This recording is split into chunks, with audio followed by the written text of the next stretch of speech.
Nossa Senhora, a mulher mais poderosa do mundo. A Virgem Maria está em todo lugar, e é inconfundível sua influência no mundo, se vista como um todo através da história da salvação.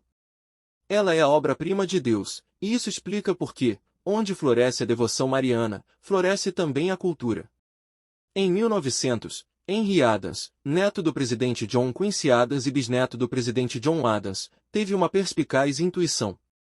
Em seu trabalho The Education of Henry Adams, ele explica a admiração e ignorância que sentiu, quando jovem, na Feira Mundial, ao experimentar o poder das novas máquinas, especialmente do automóvel.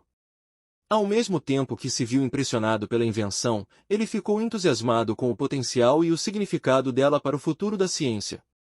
De repente, no entanto, Adams reca um pouco de seu estupor e maravilhamento, e passa a compará-los com o poder exercido, ao longo dos séculos, pela noção de uma virgem. Ele começa por descrever aquelas que se acham entre os gregos e romanos, mas, por fim, suas descrições incluem a Virgem Maria. Nas palavras dele, nos séculos XII e XIII, os homens se encontravam no auge da força. Nunca antes tinham eles demonstrado energia igual em direções tão variadas, ou aplicado inteligência tal nas próprias energias, e no entanto esses colossos da história, esses plantagenetas da família dinástica de reis, esses filósofos da escolástica, esses arquitetos de Hans e Amiens, esses Inocêncios, e Robin Hood, e Marco Polos, esses cruzados que plantaram suas enormes fortalezas por todo o Levante, esses monges que tornaram férteis desertos e regiões selvagens, eles todos, aparentemente sem exceção, se curvavam ante a mulher. Mesmo o poder em potencial do dinamo, o automóvel, não é nada, explica Adams, comparado ao poder da Virgem. O que Henry Adams reconheceu há mais de um século, como protestante, o que é ainda mais surpreendente, à medida que andava pelas cidades, igrejas, catedrais e cemitérios, era que o auge da cultura europeia estava centrado na devoção a Nossa Senhora. Nos lugares onde crescia a cultura europeia, crescia também a devoção a Nossa Senhora, e talvez vice-versa, onde crescia a devoção a Maria, igualmente crescia a cultura. Henry Adams não é o único a apresentar tal intuição a respeito de Maria. Em 2015, a revista National Geographic a chamou de a mulher mais poderosa do mundo. Na explicação de Maureen Hort, a relevância de Maria ultrapassa as crenças religiosas, sua influência alcança até mesmo os muçulmanos, e faz parte do mundo da cultura e da arte.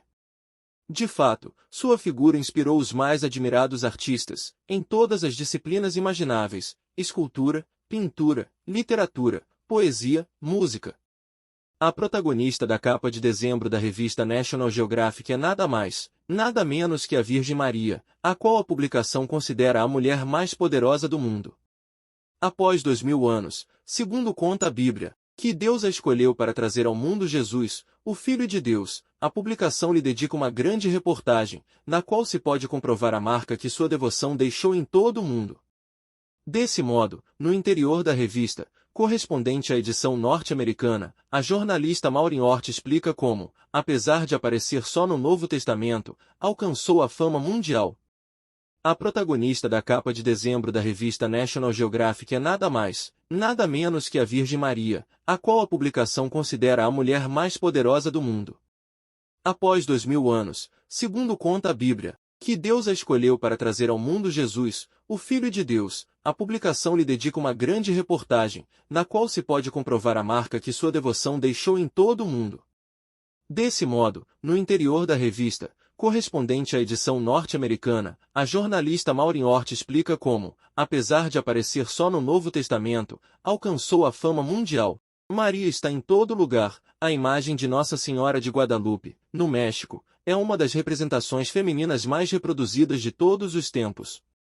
Maria atrai milhões de pessoas todos os anos a santuários como o de Fátima, em Portugal, e de Knock, na Irlanda, sustentando um turismo religioso estimado em bilhões de dólares ao ano e gerando milhares de empregos.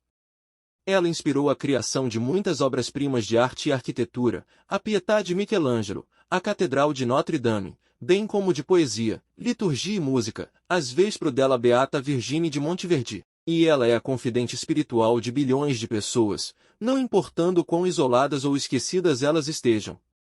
Maria está em todo lugar, às vezes escondida ao olhar de muitos, e é inconfundível sua influência no mundo, se vista como um todo através da história da salvação.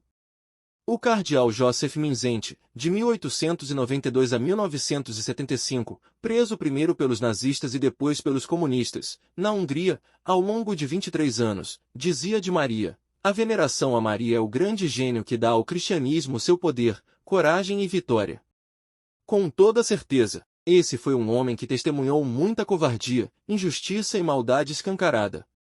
Ele sabia que Maria e sua intercessão especial eram um antídoto para tudo isso. Dentre as muitas prefigurações de Maria que se encontram no Antigo Testamento, esta soa particularmente adequada a uma bela mulher de coturnos. Quem é esta que avança como a aurora que desponta, bela como a lua, incomparável como o sol, terrível como um exército em ordem de batalha? CT 6, 10. Ela foi chamada de La Conquistadora, dificilmente um título que consideraríamos carinhoso, devoção popular que continua no sudoeste dos Estados Unidos. Na ladainha de Nossa Senhora das Dores transparece seu aspecto mais militante. A Virgem é chamada de Clipeus Oppressorum, escudo dos oprimidos. De Bellatrix Incredulorum, vencedora dos incrédulos. Fortitudo debilium, fortaleza dos fracos. Portus naufragantium, porto dos náufragos. Sedatio procelarum, bonança nas borrascas. Recursus maerentum, recurso dos aflitos.